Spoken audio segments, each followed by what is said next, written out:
বলে বলে তোরা কি খাবি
হৃদয় বুঝিয়া কি খাবে বলিয়া কিছুই রাখালো না।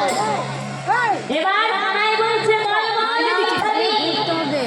এমন সময় বসে উঠে বলছে ভাই আমরা যা খেতে চাই তাই দিবি?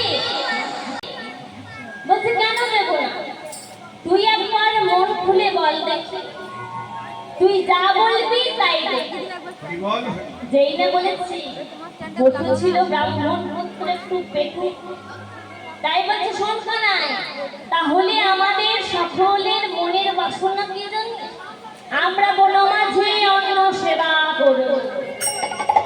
বটু বলছে ভাই রে, বটু কহে ভাই অন্ন খেতে চাই, যদি খাওয়া দিতে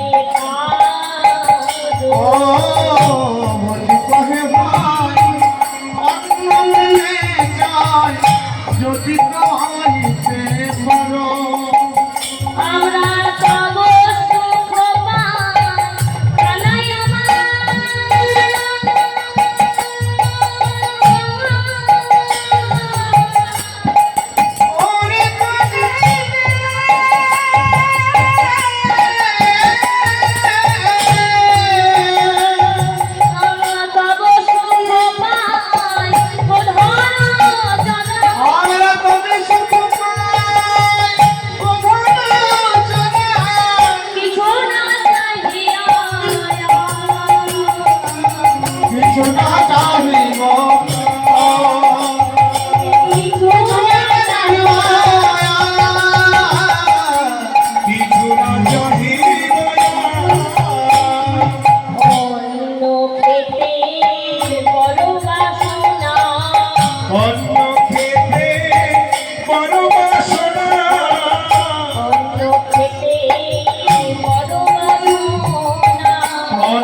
হরিনাম যজ্ঞ হচ্ছে, এত এত ভক্তের আগমন ঘটেছে, আর এই কমিটির বাবারা যে হরিনাম যজ্ঞ করাচ্ছে সেটা কিন্তু নিজেদের জন্য নয়, সেটা হচ্ছে সকলের মঙ্গলের কামনার্থে।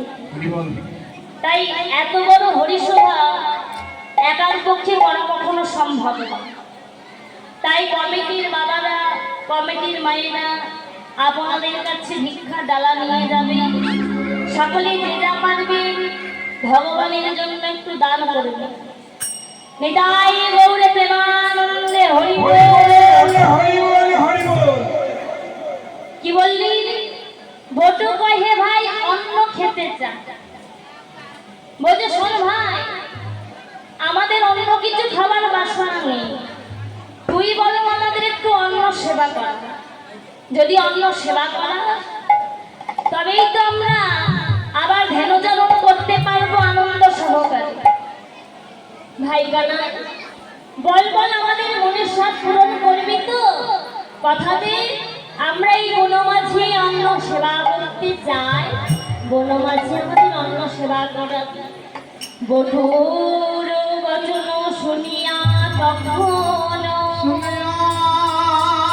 কখনো হাসিল ঘন অসুরব ঘন এই উদ্ধবদাস চিরদিনেরা গোরা হবনের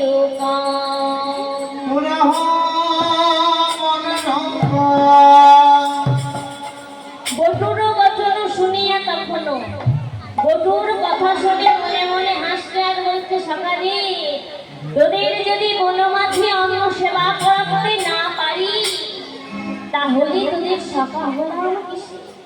তোদের একবার যখন বাসনা হয়েছে সেই বাসনা আমি নিশ্চয়ই পূরণ করব। তারা বনমাঝে যজ্ঞ করছে।